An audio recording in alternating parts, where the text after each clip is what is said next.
kajian tindakan saya ialah menggunakan pendekatan pembinaan model untuk membantu murid mencapai TP6 dan menjawab soalan struktur biologi SPM dalam kalangan murid 4 sains. Okey, penyataan masalah.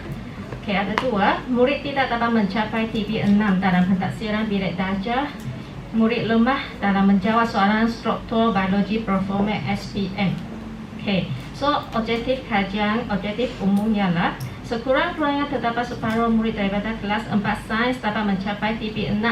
Okey, dalam PBB, murid dapat menjawab soalan struktur biologi performa SPM dan mendapat sekurang-kurangnya 4 daripada 10 markah. Meningkatkan minat, kefahaman dan daya ingatan murid. Okey, so objektif khusus pula ialah murid dapat membina model DNA. Murid dapat membina model DNA yang dibina dan murid dapat menjawab soalan yang dikemukakan oleh guru dan rakan selepas pembentangan. Okey, so kajian tindakan saya melibatkan 4 proses. Yang pertama, tinjauan awal. 2, merancang. Yang ketiga, tindakan. Yang keempat, penilaian keputusan atau impact. Okey, so melalui tinjauan awal, didapati murid tidak ada kemahiran untuk mereka cipta sesuatu untuk menyelesaikan sesuatu masalah yang membolehkan mereka mencapai TP6. Murid gagal menjawab soalan struktur bagi topik asid nukleik semasa ujian pra dilaksanakan kerana mereka tidak memahami dan tidak dapat mengingat struktur atau konsep yang abstrak dan sukar. Okey, so ini adalah DVD sains tingkatan 3 yang dicapai oleh murid-murid kelas 4 sains. So didapati dia ada murid yang mendapat TP6 lah. Okey, kosong. Selepas menjalankan ujian pra, okey, ujian pra dijalankan melalui Google Form juga tentang asid nukleik. Didapati hanya seorang murid sahaja yang mencapai markah melebihi 5 daripada 10. Yang lain semua kebanyakannya mendapat kosong markah. Okey. So seterusnya merancang. Pertama, menentukan sasaran mengikut tahap keupayaan murid. Kedua, mengadakan perbincangan dan promosi sasaran dengan murid dan langkah untuk mencapai sasaran dan target, iaitu melalui pendekatan pembinaan model PPM lah, PPM. Menyediakan toolkits mengikut tahap keupayaan murid dan melaksanakan aktiviti atau PDBC yang telah dirancang. Seterusnya, menjalankan ujian pasca. Seterusnya, membuat analisis impak.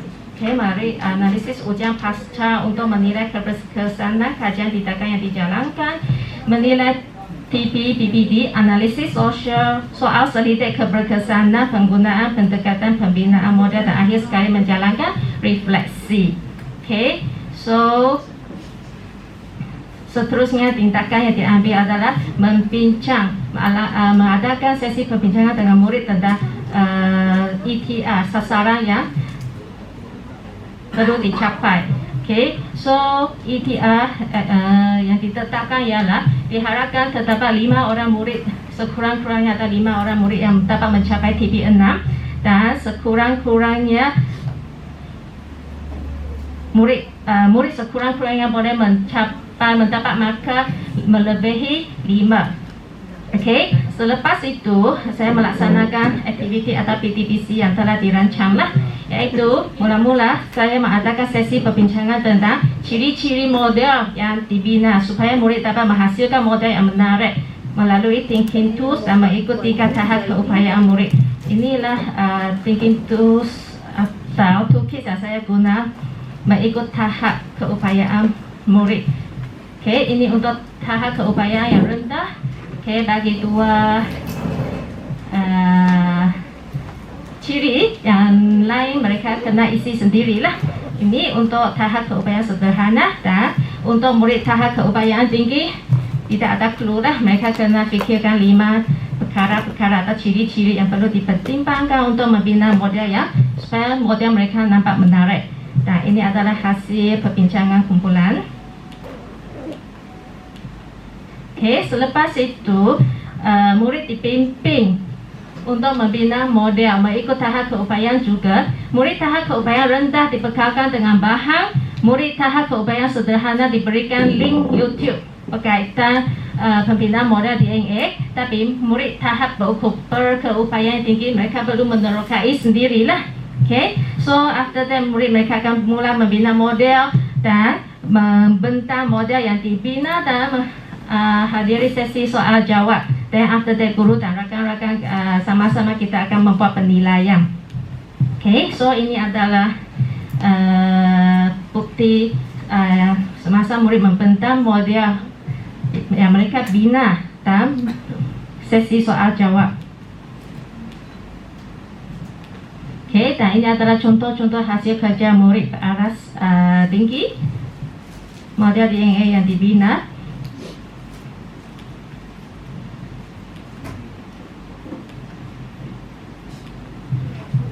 Okay, dan semasa murid melakukan pembentangan dan sesi soal jawab, ini adalah borang yang saya gunakanlah, borang permakahan untuk menilai hasil kerja murid untuk menentukan mereka boleh mencapai TP6 atau tidak.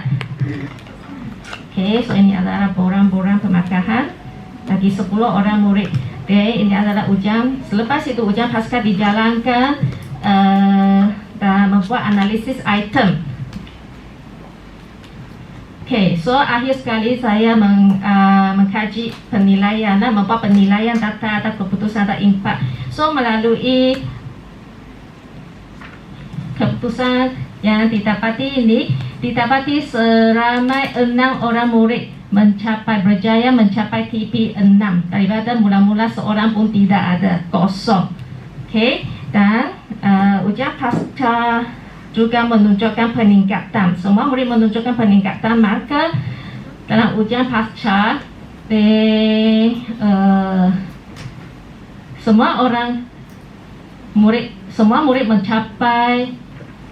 mendapat markah 5 daripada 10, melebihi 5 markah daripada 10 markah, kecuali seorang sahaja mendapat 4 markah. Okay, so ini adalah carta membandingkan tahap penguasaan PBT murid dalam ujian pra dan ujian pasca. Okay, daripada kosong murid mendapat TP6, sehingga 6 orang muridlah mendapat TP6. Okay, dan ini adalah perbandingan bilangan murid yang mendapat skor dalam ujian pra dan ujian pasca. So selepas itu saya juga membuat maklum balas dengan murid lah. Ini adalah borang yang digunakan. Nah, ini adalah maklum balas yang diisi oleh murid. Okay, after that saya buat rumusan data tentang maklum balas. So refleksi dia ialah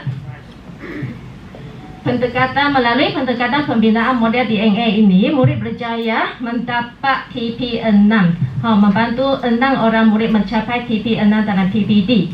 Okay, yang kedua, melalui pendekatan pembinaan model juga membantu 9 orang murid mendapat 5 markah ke atas.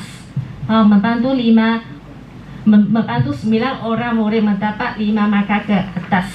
Dan melalui maklum balas yang diisi oleh murid selepas intervensi, didapati 9 orang murid dapat memahami dan mengingat isi pembelajaran dengan lebih mudah, dan 9 orang murid berasa seronok dan berminat belajar biologi. Okay, so inilah kesimpulannya. Objektif selepas melalui pendekatan pembinaan model, objektif umum semua dicapailah, semua tercapai. Dan next step atau cadangan, diharapkan penggunaan pendekatan model ini bukan hanya digunakan untuk subjek biologi sahaja, untuk topik tertentu sahaja, bukan. Tetapi dia boleh dipraktikkan orientasi kelas. Sangat sesuai untuk diaplikasikan dalam subjek sains, especially sekolah menengah rendah sains, juga sangat sesuai dipraktikkanlah.